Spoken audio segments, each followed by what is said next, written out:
was what you just said. We have to slow them down. I think what Saturday's game showed us was when you go on the road, you have to be really good at, making the pace of the game be the way that needs to be for us, so that you can, be in position to win a game on the road. And first and foremost, our transition defense is going to have to be really good. Like you said, they have two guards who take the majority of their three-point shots, those two guys. But then I know they have this kid Meeks, 6'8" kid. He's a very good three-point shooter. He's a sophomore. So we just have to, it's going to start with five guys back in transition defense, not giving them easy baskets. Obviously, if you do that, you limit those guys' threes, and then obviously it also puts you in much better position to rebound the basketball. And those were two things on Saturday that, that's what Sunday's game showed us, and we're gonna, work to make sure we're better in those areas on Friday. I was just curious, as the basketball purist in you, do you like this setup where you do get to just go focus on one team for 3 days and really kind of go into a lab, so to speak, and see kind of what happens? Yeah. Well, to me, that's really like an NBA thing, you know what I mean? Like in college basketball, coaching-wise, you never really play the same team 2 times in a row. You know what I mean? You might go play these same 2 days, but you're playing a different team. So I think it's going to be a little different and new in that regard. So I think the first series is going to give a lot of information for going forward in the other series. In reality, what do you do in that day in between? What did Nevada actually do? What did we do that worked for the second game?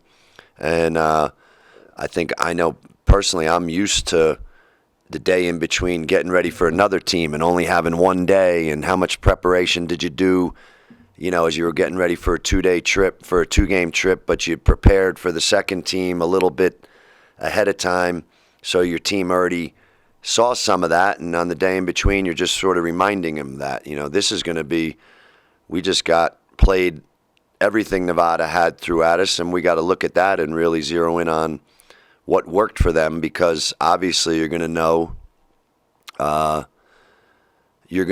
whatever worked for that team in that first game, they're going right back to it. So and then we're going to have to guess as to what other little wrinkles they might have, because they're going to be you're making adjustments to stop what worked for them. So I think it's going to be a little bit of a chess match there, on the second game, and the first one's going to provide, I think, some good experience for all the ones that are going to occur after.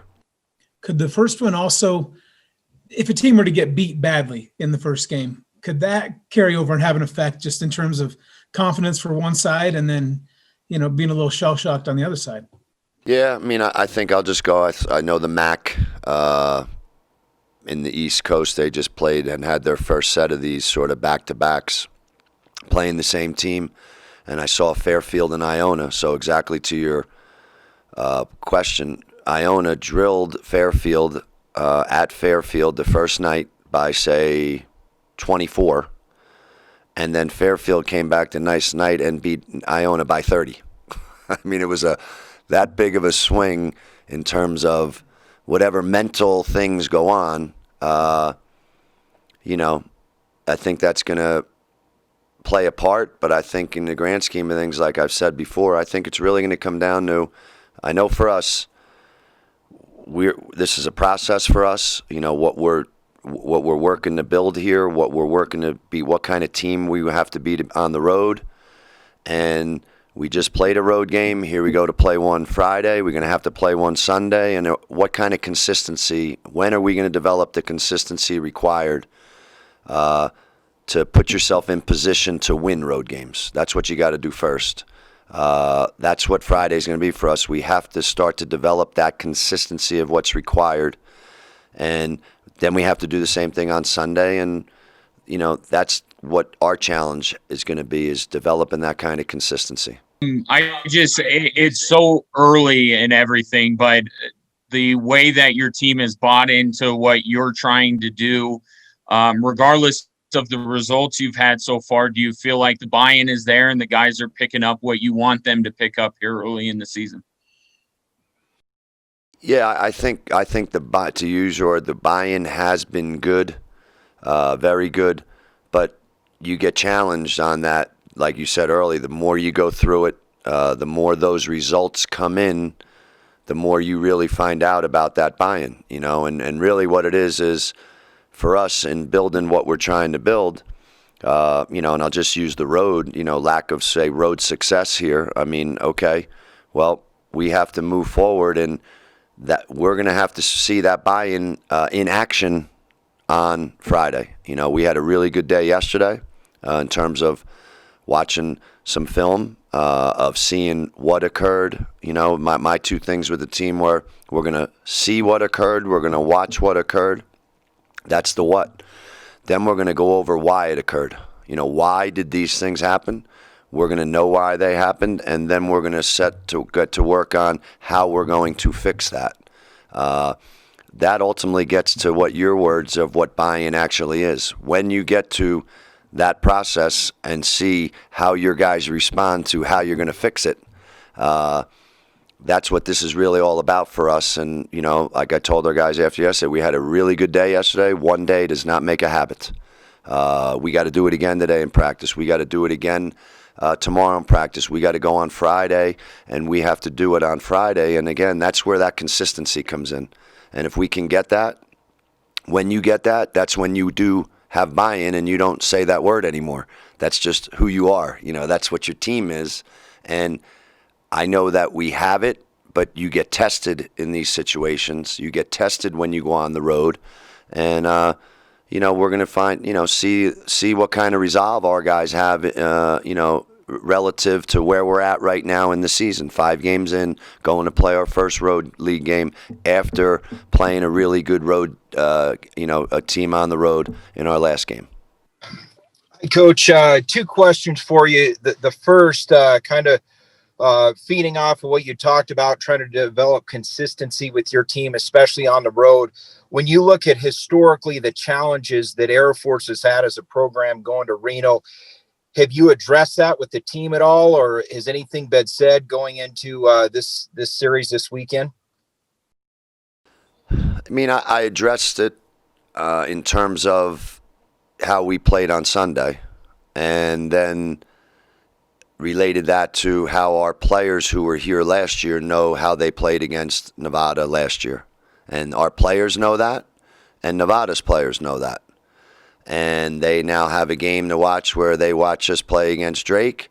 And, that's what the game's going to be. It's going to be our ability, to change the nature and the way that the teams in this league, approach us. And we have to change. We have to make that change, and that's on us. That's on this program. That's on the coaches, the players.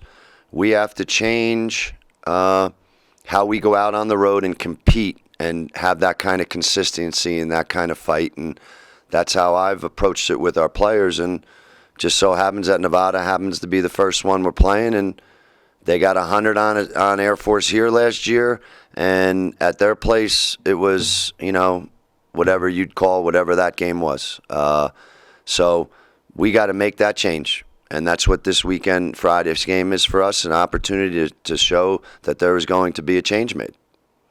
Sure. Is a follow-up question. This obviously your second time around in the Mountain West. Steve Alford, obviously his second time around. You both had tremendous success in your first stints. Can you talk about the matchup with Coach Alford, and then bigger picture, just night in and night out, going up against the coaching in this league? Yeah. Well, I mean, obviously Steve's had great success wherever he's been.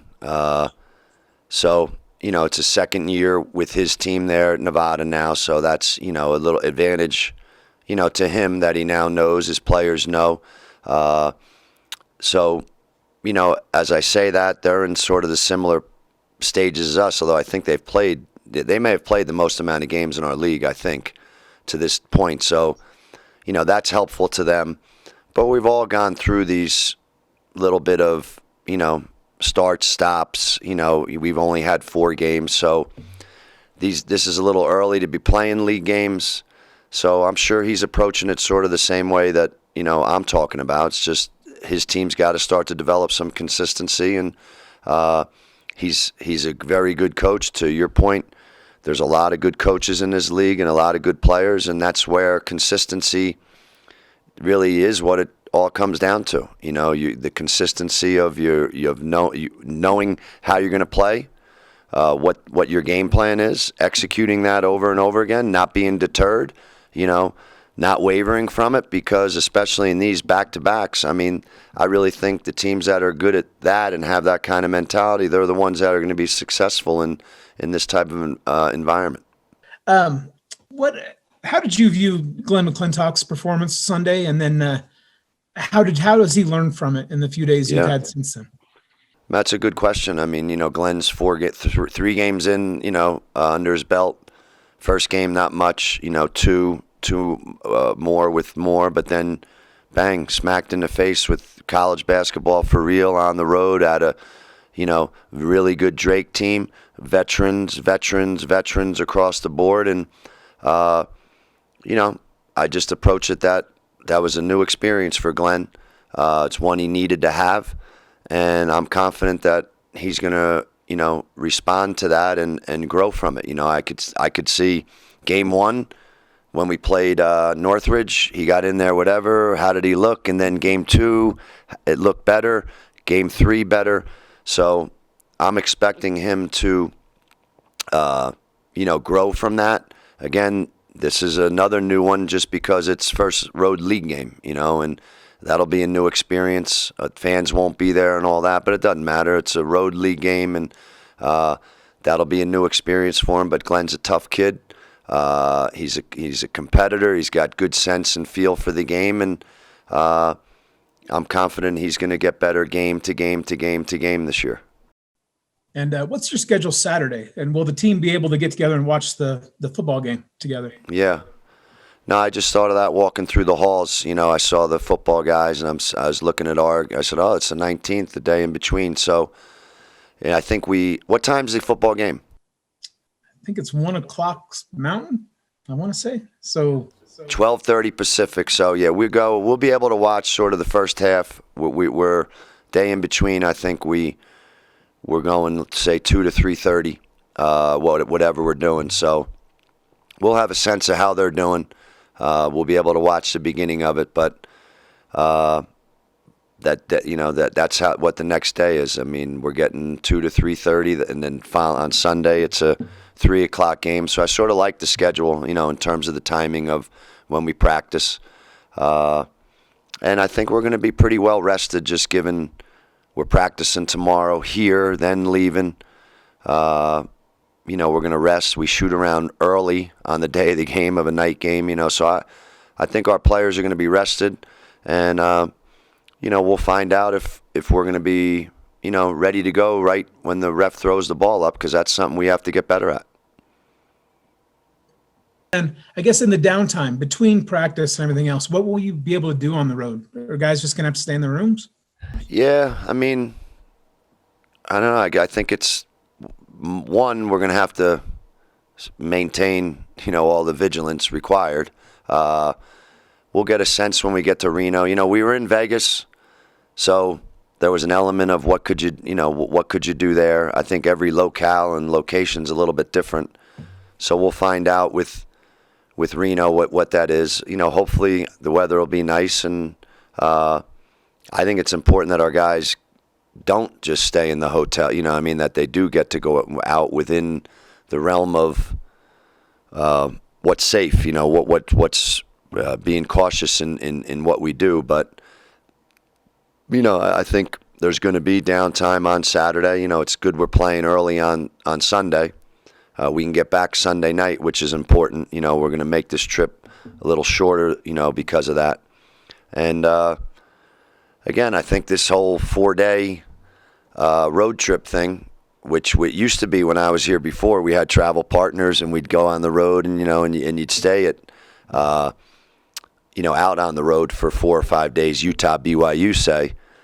So you got into that downtime. I think this will be a little bit new because it hasn't been the way the league's been doing it, and now we're going to be on the road for 4 straight days.